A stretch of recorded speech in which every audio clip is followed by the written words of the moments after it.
నరక చతుర్థి ఎందుకు జరుపుకుంటాం? విష్ణువు ఏ వరం ఇచ్చాడు? ఒక తల్లి తన కొడుకుని ఎందుకు చంపిందో తెలుసా? ఒక రోజు హిరణ్యాక్షుడు దేవతల మీద కోపంతో వారిని ఓడించడం కోసం భూదేవిని సముద్రం లోతుల్లోకి తీసుకువెళ్తాడు. అది చూసిన దేవతలు ఆందోళనతో శ్రీ మహావిష్ణువును ప్రార్థించారు. ప్రభు, భూమాతను రక్షించండి, లేకపోతే సృష్టి నాశనం అవుతుందని వేడుకున్నారు. అప్పుడు భూదేవిని రక్షించడానికి విష్ణువు వరాహ అవతారాన్ని ధరించాడు. హిరణ్యాక్షునితో కొన్ని వేల సంవత్సరాలు యుద్ధం చేసి చివరికి తన దంతాలతో పొడిచి సంహరిస్తాడు. భూదేవిని సముద్రం లోతుల నుంచి పైకి తీసుకువచ్చి తన స్థానంలో పెడతాడు. ఆ సమయంలో భూదేవి వరాహ రూపంలో ఉన్న విష్ణువును తనని వివాహం చేసుకుని ఎప్పటికీ తనకు రక్షణగా ఉండమని అడుగుతుంది.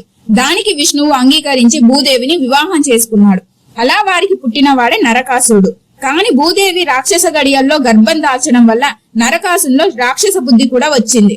ఆ విషయాన్ని గ్రహించిన విష్ణువు భూమాతకు చెప్తాడు, ఈ బిడ్డ బలవంతుడు అవుతాడు కానీ రాక్షస హృదయం కలిగి ఉంటాడు అని.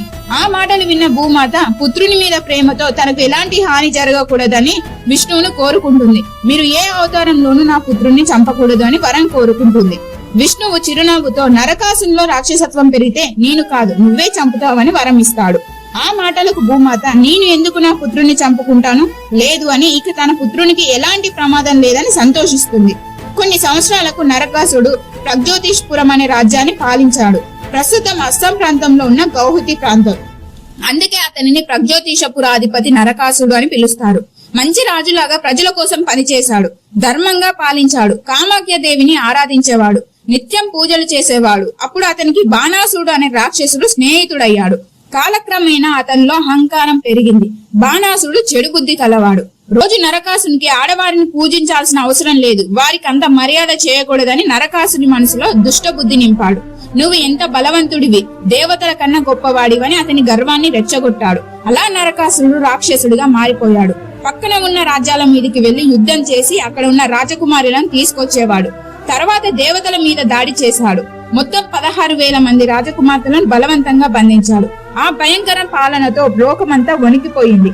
దేవతలు కూడా ఏమి చేయలేకపోయారు. నరకాసుల్లో రాక్షసత్వం పెరిగిపోవడంతో ద్వాపర యుగంలో భూమాత సత్యభామగా సత్రజిత్ అనే రాజుకు కుమార్తెగా జన్మించింది. సత్రజిత్ వద్ద సూర్యదేవుడిచ్చిన సమంతకమని ఉండేది. దాని కారణంగా కృష్ణునిపై అపవాదం వచ్చింది. కాని కృష్ణుడు తన నిర్దోషిత్వాన్ని నిరూపించుకున్నాడు. సత్రజిత్ క్షమాపణగా తన కుమార్తె సత్యభామను కృష్ణునికి ఇచ్చి వివాహం చేసినాడు. అలా భూదేవి అవతారమైన సత్యభామ విష్ణు అవతారమైన కృష్ణునితో మళ్లీ వివాహం చేసుకుంది. తర్వాత నరకాసురుడు చేసిన దుష్ట కార్యాల గురించి తెలిసిన కృష్ణుడు సత్యభామకు చెప్తాడు. కోపంతో సత్యభామ కృష్ణునితో కలిసి యుద్ధానికి బయలుదేరుతుంది.